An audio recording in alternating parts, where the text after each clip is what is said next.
ada reaksi negatif yang muncul dari emosi negatif sebagai sikap negatifnya. Ketika didekati orang untuk pelayanan, dia selalu berpikir, wah ini orang ini mau memanfaatkan aku ini. Ini orang ini jangan-jangan mau mencari keuntungan dalam diriku. Tolak.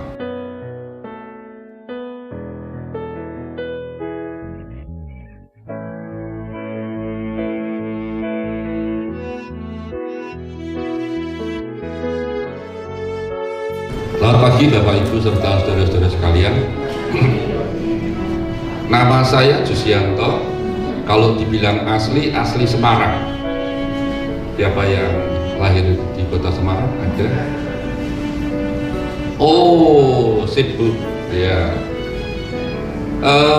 Saya melayani di GKI Residen Sudirman mulai 96. Jadi 2025 tanggal 20 Januari saya pensiun, ya, emeritus. Kebaktian emeritus diadakan tanggal 20 dan tapi maksudnya bukan mengundang saudara semua, saudara. Nanti dipikir saya promosi tanggalnya, saudara. Istri saya 1, anak saya 3. Tiga-tiganya perempuan semua. Jadi otomatis saya paling ganteng, ya. Kecuali saya saingan dengan anjing saya yang jantan.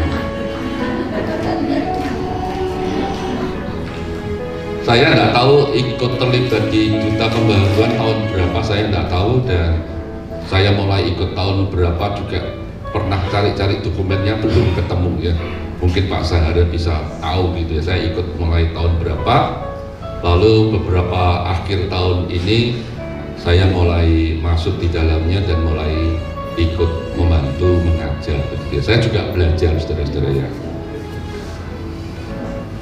Itu saja. Anak saya perempuan yang 1 sudah lulus melanjutkan S2-nya, lalu yang kedua sudah lulus dan kerja, yang ketiga baru semester 3. Jadi anak perempuan 3 itu sesuai dengan ajaran tata gereja GKI yang ada begitu. Kalau 5 ya mungkin saya juga bisa punya 5 begitu, saudara.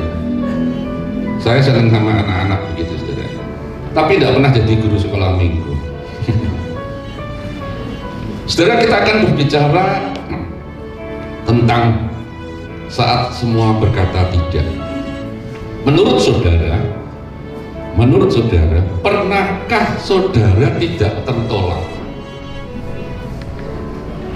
Pernahkah saudara tidak tertolak? Ya mestinya pernah dong. Kalau tidak tertolak berarti tiap hari tertolak terus begitu kan, ya. Ini saya pertanyaannya memang saya putar, saudara, ya. Jadi kita pernah tertolak dan tentunya kita juga pernah tidak tertolak. Tapi tidak ada orang yang tidak pernah tertolak. Tidak pernah ada orang yang tidak tertolak, betul? Semua orang pasti mengalami tertolak. Kalau ada orang ngomong, oh tidak mungkin keluargaku harmonis sekali. Oke, betul, keluarga. Tapi di lingkungan masyarakat kita, atau mungkin bahkan yang lebih ekstrim di lingkungan gereja kita, ya, gereja itu sekali lagi bukan surga, saudara, ya. Kalau gereja surga, jangan masuk ke gereja, saudara. Saya takut Anda tidak akan pulang-pulang karena itu surga, gitu kan, ya. Jadi kita tidak akan pulang. Jadi gereja itu pun juga ada kemungkinan dan ada banyak orang-orang yang bisa merasa terluka saat berada di gereja. Maka jangan heran, saudara, kalau ada orang-orang yang tiba-tiba nggak mau pelayanan lagi. Menemui itu, saudara, jangan banyak-banyak, Pak. 1-2 orang aja, Pak. Kalau banyak-banyak gerejanya saya tutup. Ada begitu banyak aktivis yang melayani Tuhan bertahun-tahun, gegeran mungkin sama pendetanya, gegeran mungkin sama penatuannya, majelisnya, terus ngambek. Kalau orang Surabaya ngomong, gak pelayanan di sini gak paten. Lah opo aku pelayanan di sini? Penting aku tak cari gereja lain. Pikirnya di gereja lain aman. Apakah aman juga? Enggak. Aman sementara. Begitu Anda setahun 2 tahun, gegeran lagi. Maka kalau ada gereja yang baik sekali, saya sarankan Anda jangan masuk. Karena gara-gara ada Anda, jadinya saya tidak ngomong gitu ya, Anda sendiri yang ngomong begitu.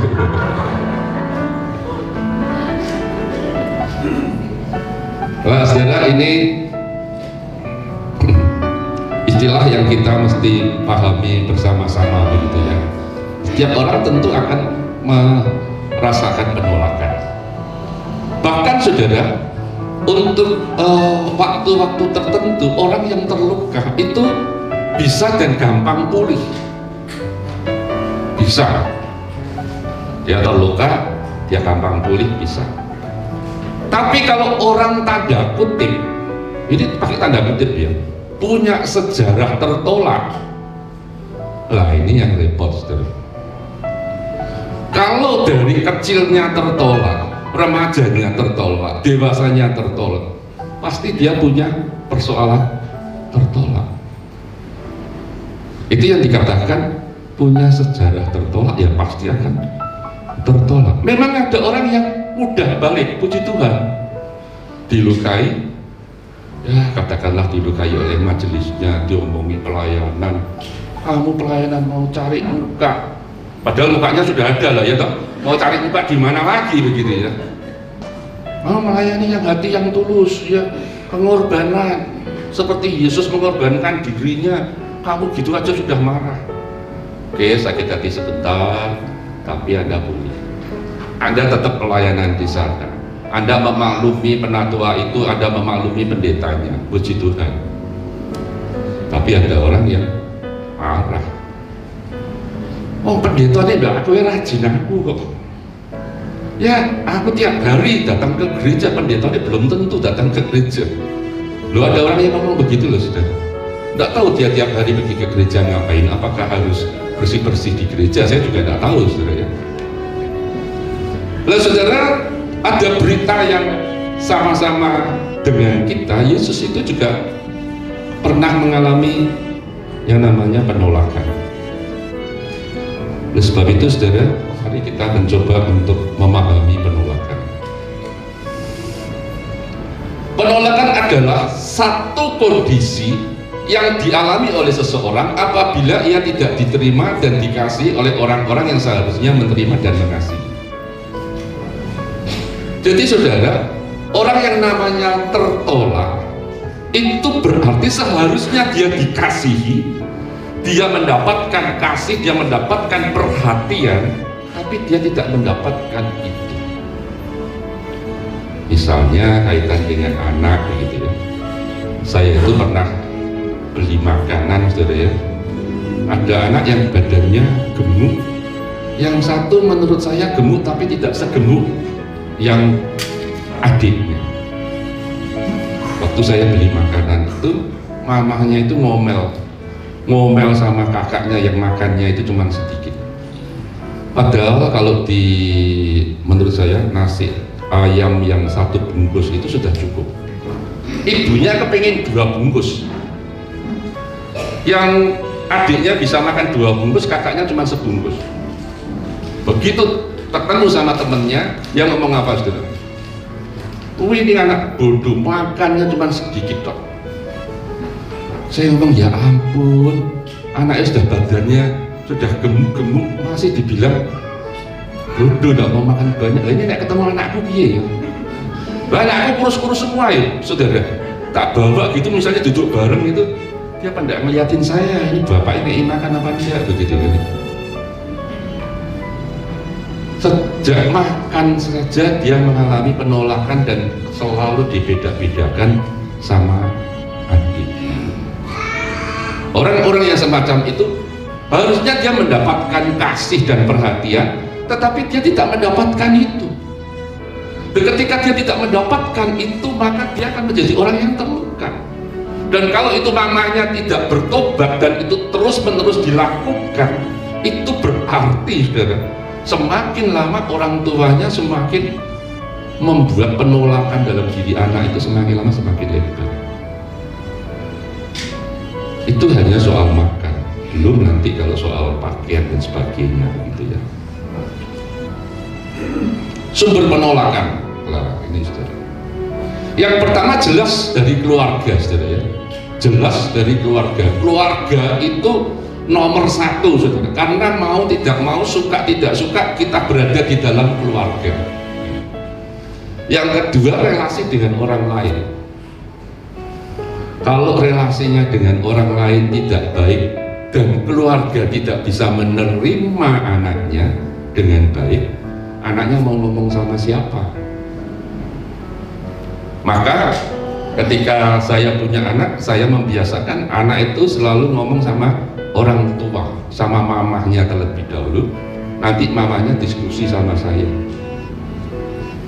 Kenapa saudara? Kalau tidak, anak itu tidak punya kebiasaan untuk menyampaikan apapun yang terjadi di dalam kehidupannya kepada orang yang paling dekat, yaitu orang tua. Kalau orang tuanya terlalu sibuk sekali saudara ya, dan orang tuanya menganggap bahwa kesibukannya itu lebih baik daripada dia memperhatikan anaknya, korban pasti anaknya saudara. Karena anaknya merasa bahwa dia tidak diperhatikan, orang tuanya lebih memperhatikan kepada pekerjaannya. Terus ada seorang yang dia itu jual, kalau di Surabaya itu toko bahan bangunan saudara ya, bahan bangunan.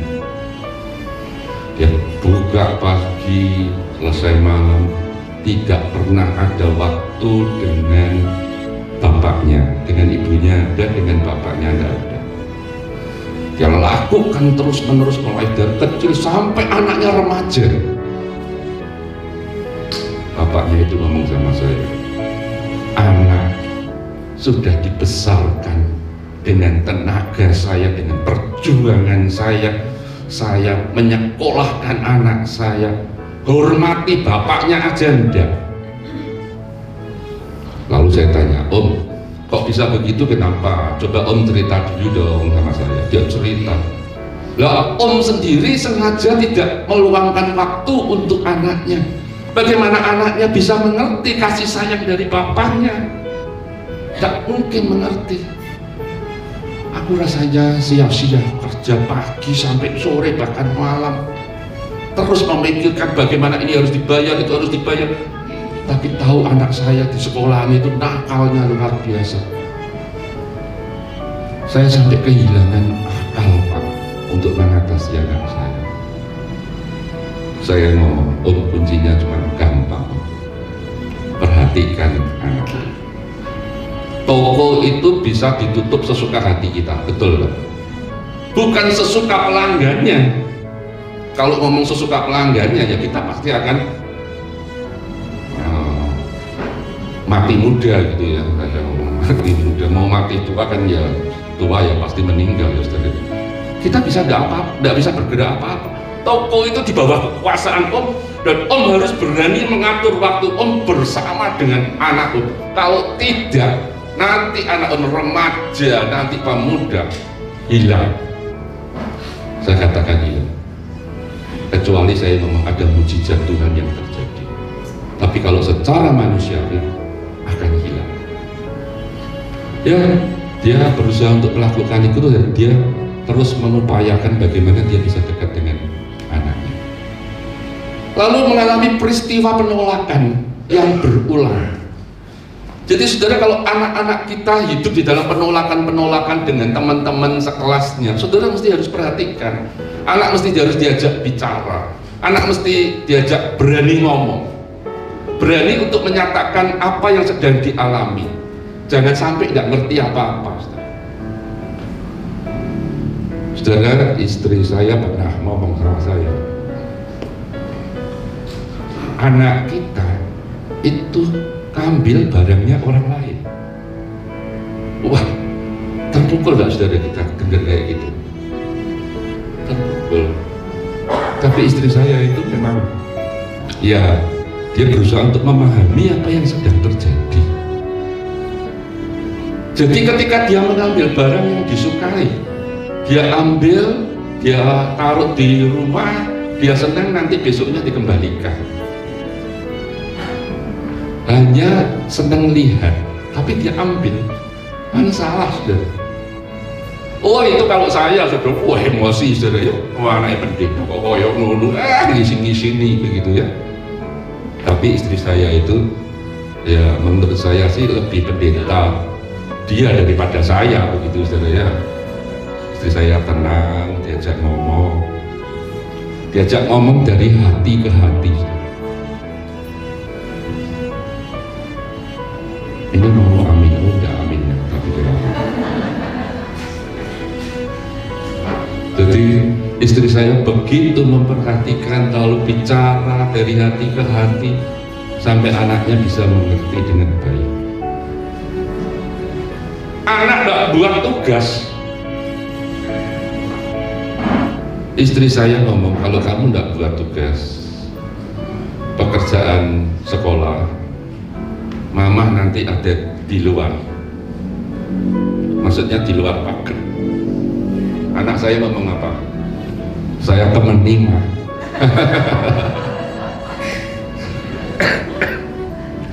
Saya sampai ngomong, wah anaknya itu maksud pinter cara berpikirnya, tak temani mah.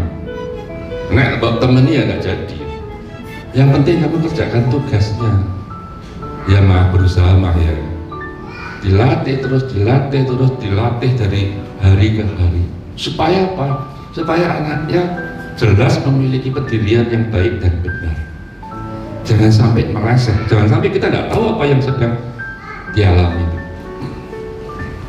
Berikutnya adalah penipuan pemikiran. Penipuan pemikiran ini berarti tentang dirinya sendiri, tentang hidupnya sendiri. Dia merasa bahwa hidupnya itu adalah hidup yang tertolak. Kalau sudah merasa bahwa hidupnya tertolak, dia akan ngomong, ya aku memang begini kok. Ya, kamu disakiti, tidak sakit hati, ya tidak apa-apa lah. Sakit-sakit ya tidak apa-apa. Akhirnya memiliki mental yang disebut mental korban. Jadi dia senang dengan hal itu akhirnya. Padahal itu dia sedang mengalami mental sebagai orang yang korbankan terus-menerus. Bahkan dia rela tanda kutip mengorbankan dirinya untuk segala sesuatu. Saya kenal seorang pendeta. Menurut saya pendeta ini cukup bagus, cukup baik. Orangnya sabar sekali. Menurut saya di kalangan kami, kalau disuruh pilih orang yang paling sabar, yaitu pendeta itu. Saya tidak mau ngomong kotanya saudara ya, nanti saudara pasti tahu, di Google kita cari gitu ya. Dan suatu ketika saudara, kalau ada mereka yang ribut-ribut, jemaatnya yang ribut-ribut, apa yang dia lakukan? Wis ya, kamu damai ya, yang salah aku. Loh, kok yang salah aku biar? Wis kamu tidak usah ribut, kakak beradik tidak usah ribut. Akur ya, sing salah aku, sing salah aku. Nah, menurut saya ya ini malah menempatkan diri jadi mental korban begitu saudara ya. Menurut saya sih saya tidak setuju, tapi karena gayanya dia begitu ya. Tapi saudara, dengan gaya kayak begitu saja orang yang ribut di bawah dia mesti damai saudara. Tapi saya tidak tahu dia susahnya kayak apa saudara ya, saya tidak tahu. Dampak dari penolakan,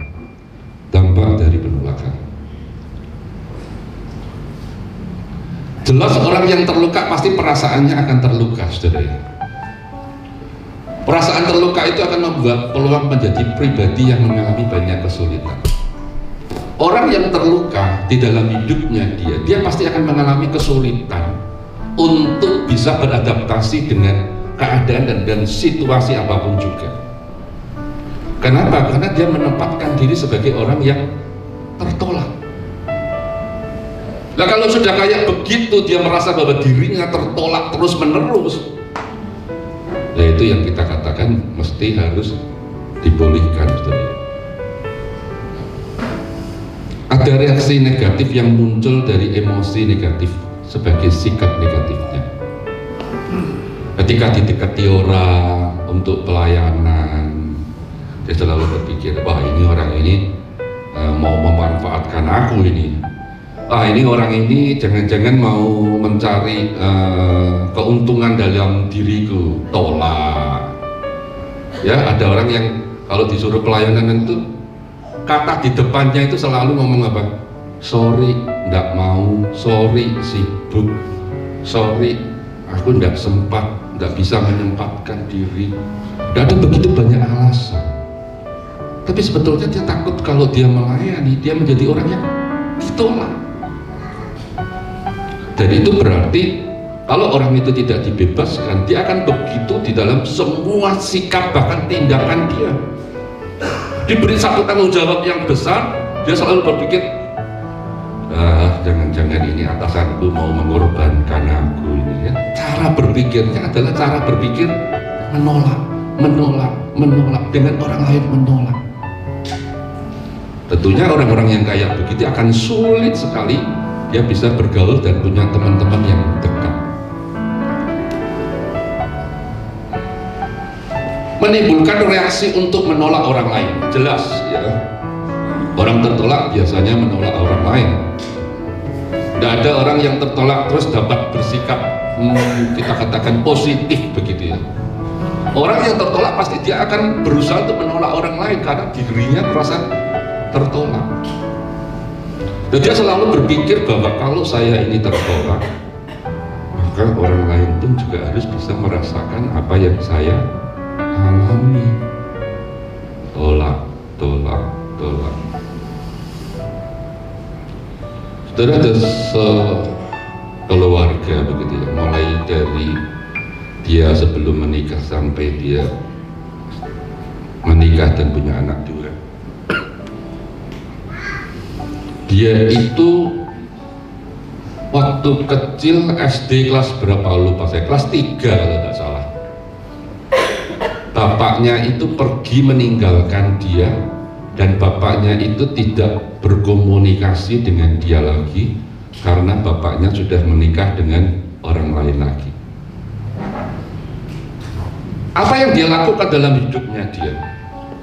Dia ngomong, aku benci sekali sama bapakku. Dan itu terbukti ketika bapaknya masuk di rumah sakit, dia dikabari suruh menjenguk, nggak mau. Mati pun aku nggak mau datang.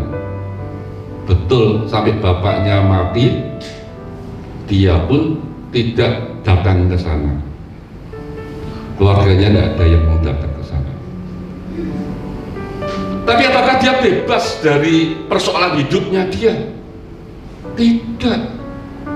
Penolakan itu dimasukkan di dalam hatinya dan dia mendidik anaknya dengan kekerasan.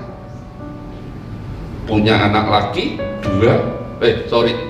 satu perempuan satu laki. Yang lakinya itu diajari sama dia harus berani.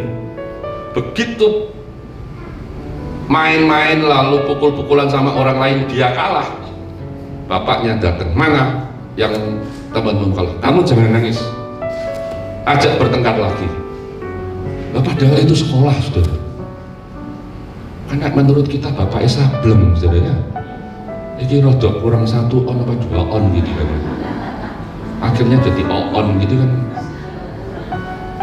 Karena dia begitu bencinya dengan kelemahan.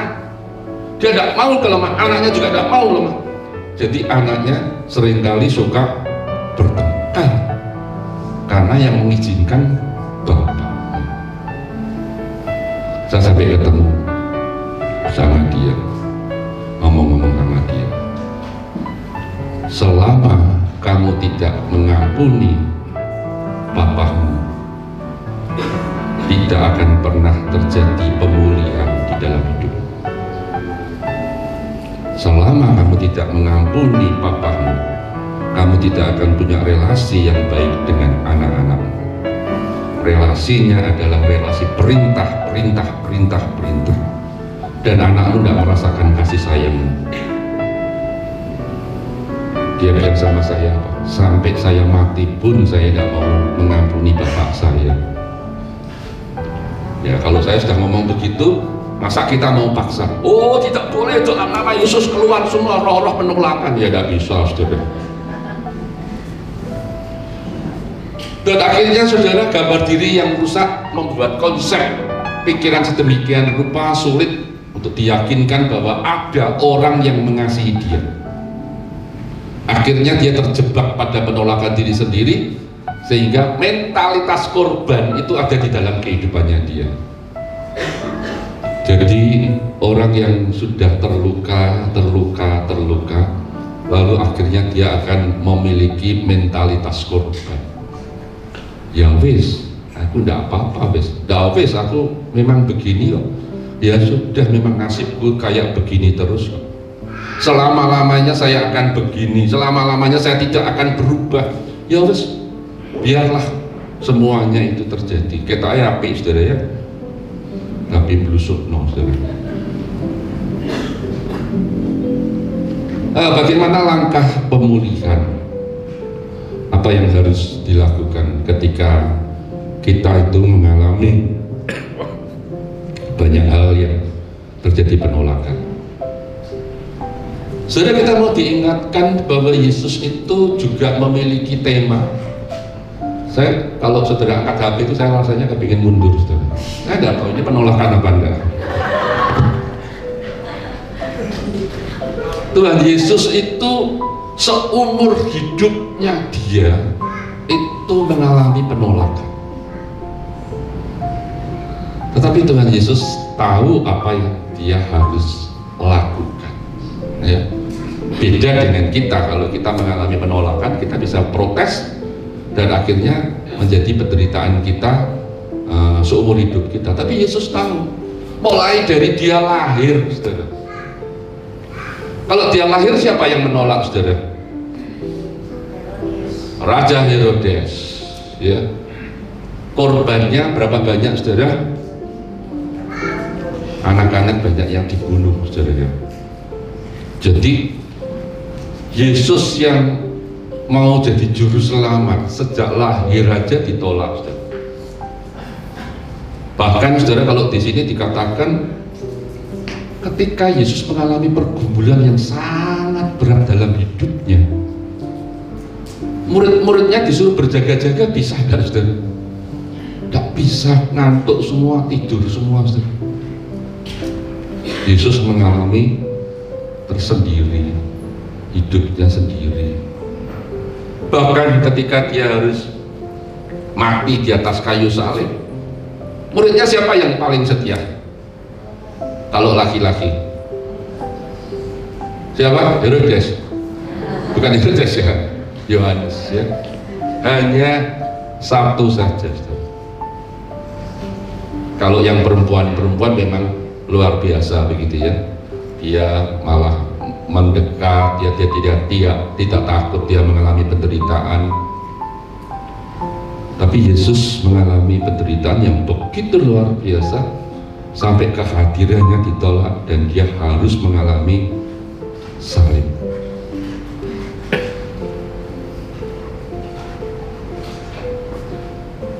Saudara, ini yang mesti kita lakukan. Yang pertama, kita menerima kasih karunia Allah. Kita menerima kasih karunia Allah. Yang kedua, kita itu mesti menyadari bahwa keluarga kita itu tidak sempurna. Orang-orang yang ada di sekitar kita itu tidak sempurna. Jadi ketidaksempurnaan mereka itu mengingatkan kepada kita juga tidak sempurna, sehingga kita bisa mengampuni mereka yang bersalah kepada kita. Ya, ini yang ketiga, sangat penting, saudara, melepaskan pengampunan. Bolehkah saya minta minum, Pak Dok? Melepaskan pengampunan. Ya, terima kasih. Melepaskan pengampunan. Ada orang yang berkonsultasi dengan saya, dia merasa terluka dengan bapaknya. Dia terluka dengan bapaknya, dan ketika kita berdoa bersama-sama, saya tawarkan, mau enggak sekarang kamu mengampuni bapakmu? Dia sambil mikir, Pak, maaf Pak ya, kali ini saya belum bisa mengampuni. Sebetulnya apa yang terjadi di dalam hidupnya dia ketika dia tidak mengampuni bapaknya, saudara? Dia hidup di dalam penolakan kepada bapaknya, dan dia membutuhkan kasih sayang seperti orang tuanya, seperti bapaknya.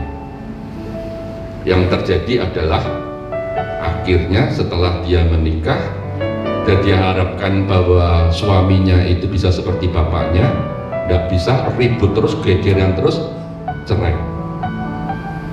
Setelah cerai, apakah selesai masalahnya? Tidak. Dia mulai senang dengan orang yang lebih tua daripada dia dan seperti bapaknya usianya. Dia umur 35, senang dengan orang 60, 65 gitu. Persoalannya itu cuma di sini. Kamu mengampuni bapakmu, habis itu masalahmu. Ya tapi saya tidak bisa mengampuni bapak saya. Bapak saya terlalu banyak melukai saya. Saya tidak bisa Pak mengampuni bapak saya. Sekali lagi saudara, kalau dia tidak mau mengampuni, kita tidak pernah bisa memaksa, saudara. Apakah saya dengan otoritas sebagai pendeta dalam nama Tuhan Yesus, roh penolakan keluar, dia yang keluar malah, saudara. Dia tidak mengampuni. Sampai dia cerita, Pak, saya senang dengan om-om usia 65 tahun, begitu ya. 65 tahun saya senang dengan dia. Ya, dia ngomong uang pasti dia dapatkan, tapi juga tidak seberapa uangnya, begitu ya. Tapi saya senang, Pak.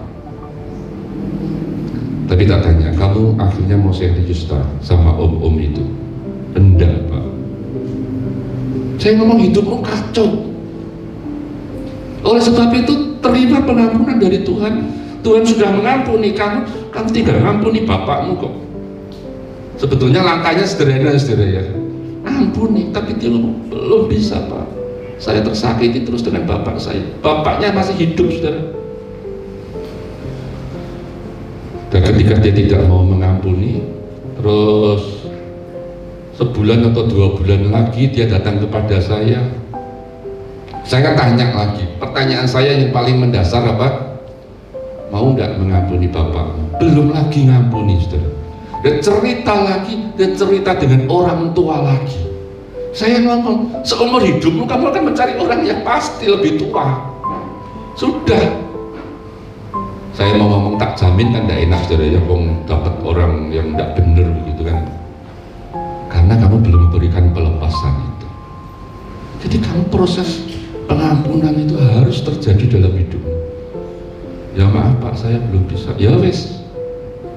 Kalau sudah ngomong belum bisa dan sudah tahu masalahnya, saya biasanya tidak mau terlalu lama dengan orang yang begitu. Saya ngomong, saya doakan kamu supaya kamu berani memberikan pengampunan kepada bapakmu.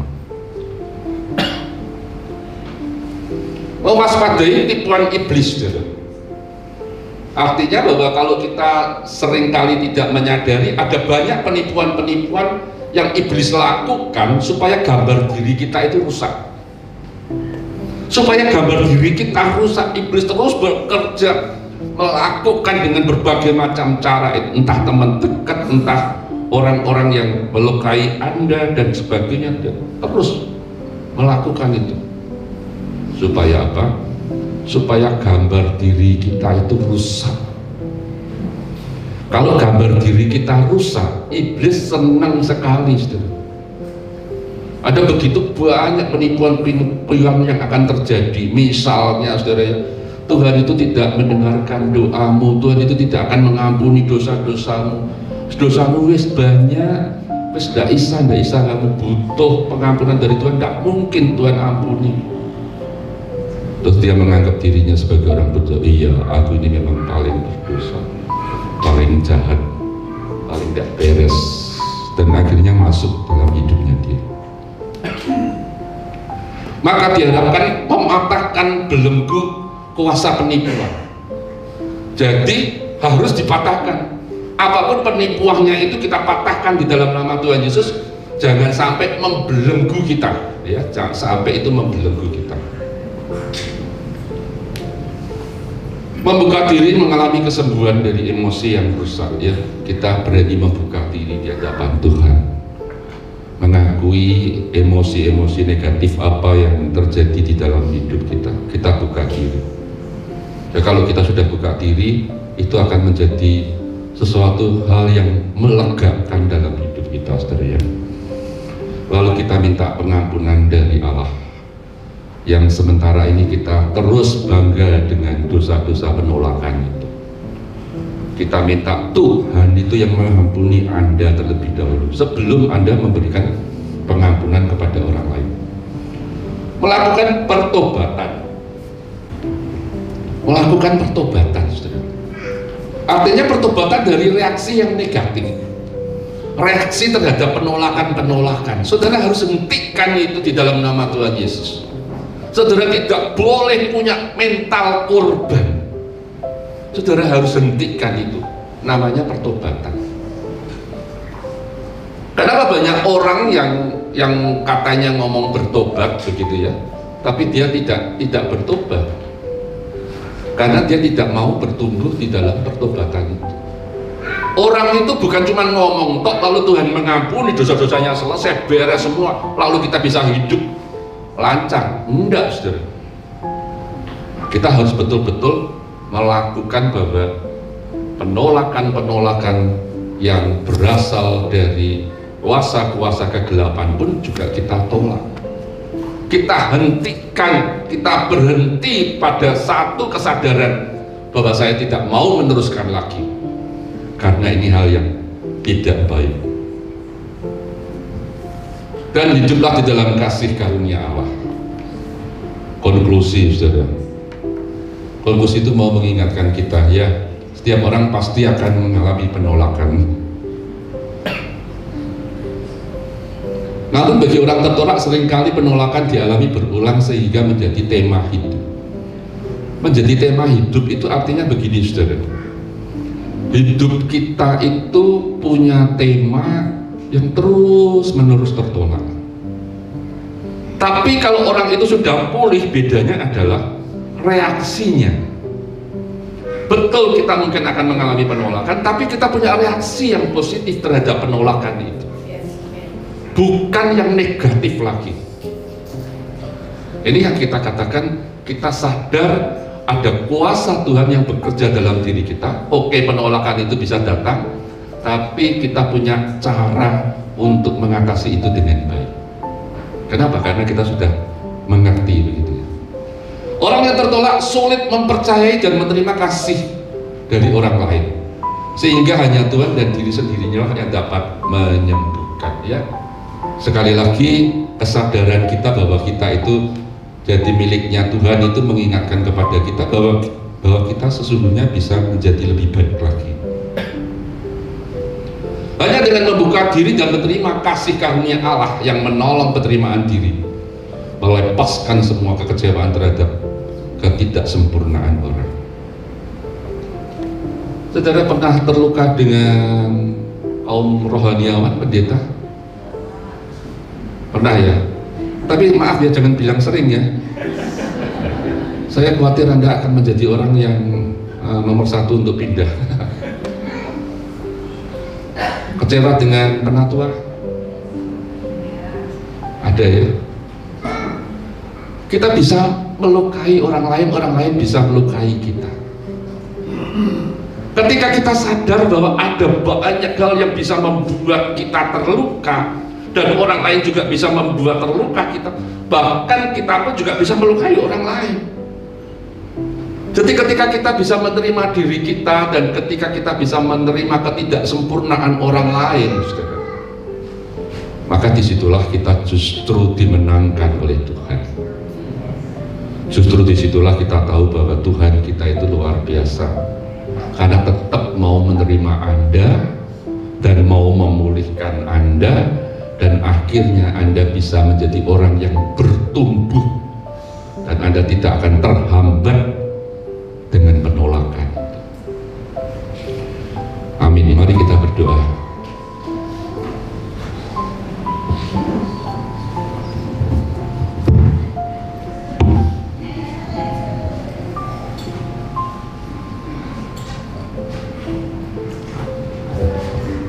Saudara, tenangkan hati dan pikiranmu.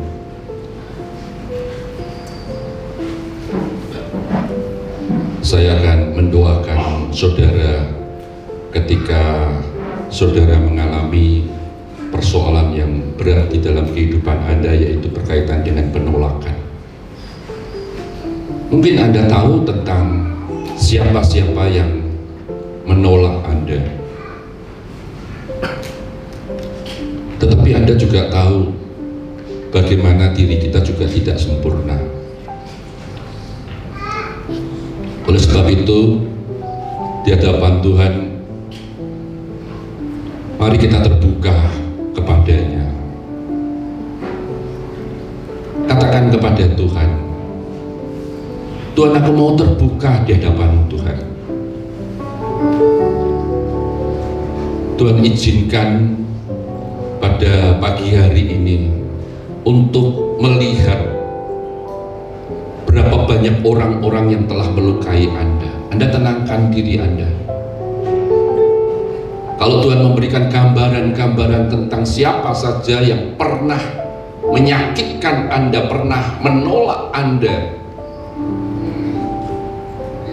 Anda katakan terima kasih kalau Tuhan mengizinkan itu diingatkan sekali lagi. Pagi hari ini kita akan minta tolong Tuhan, supaya Tuhan bekerja dalam hidup kita.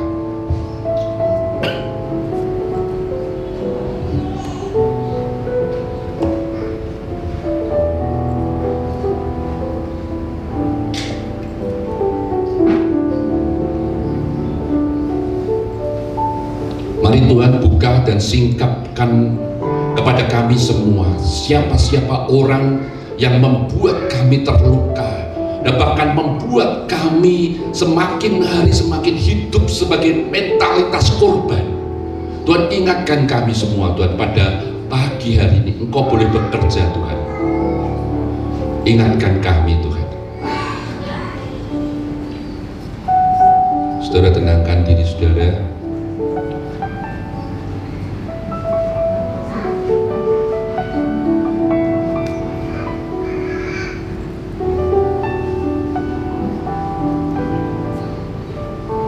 Kalau saudara sudah diingatkan oleh Tuhan siapa-siapa saja, mari di dalam hatimu masing-masing, saudara katakan kepada Tuhan, Tuhan, aku ingin mengampuni orang itu, kami ingin mengampuni orang tuaku, aku ingin mengampuni kakakku, adikku, sanak saudaraku yang telah melukai aku.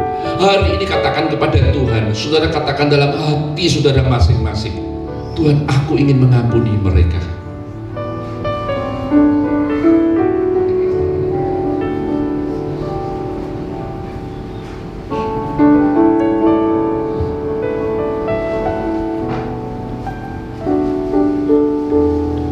Kepada Tuhan, Tuhan, aku ingin menghentikan semua perilaku yang berkaitan dengan penolakan. Ketika aku sadar ada orang-orang yang melukai aku ingin hentikan ini semua. Saat ini Tuhan, kami mohon belas kasihan-Mu, mengampuni mereka-mereka yang telah melukai kami Tuhan. Orang-orang yang terdekat, orang-orang yang seharusnya mengasihi kami, Kami mohon Engkau yang memberikan pengampunan kepada kami ya Tuhan. Kami ingin mengampuni mereka Tuhan.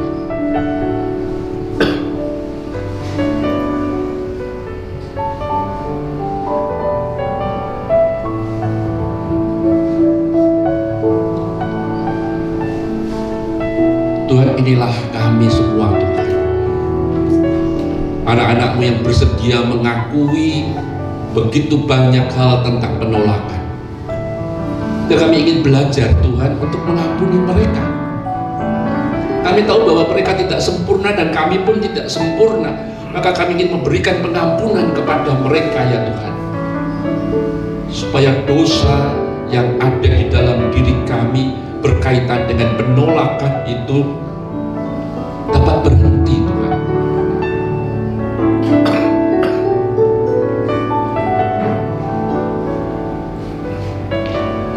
Mari Tuhan, Engkau yang boleh mengampuni mereka, mereka yang sengaja berbuat salah kepada kami, melukai kami, menghancurkan kami. Tetapi kami sebagai anak-Mu Tuhan, kami tidak ingin hancur karena itu Tuhan, melainkan kami percaya Engkau yang akan memulihkan kami ya Tuhan. Oleh sebab itu Tuhan, pulihkanlah kami Tuhan. Mampukan kami menerima kasih karunia-Mu, supaya kami bisa berkasih karunia kepada orang lain. Terima kasih Tuhan. Terima kasih Tuhan. Di dalam nama Tuhan Yesus, Tuhan yang sungguh mengasihi kami, mengampuni kami, memampukan kami terus hidup di dalam anugerah, kami berdoa. Amin.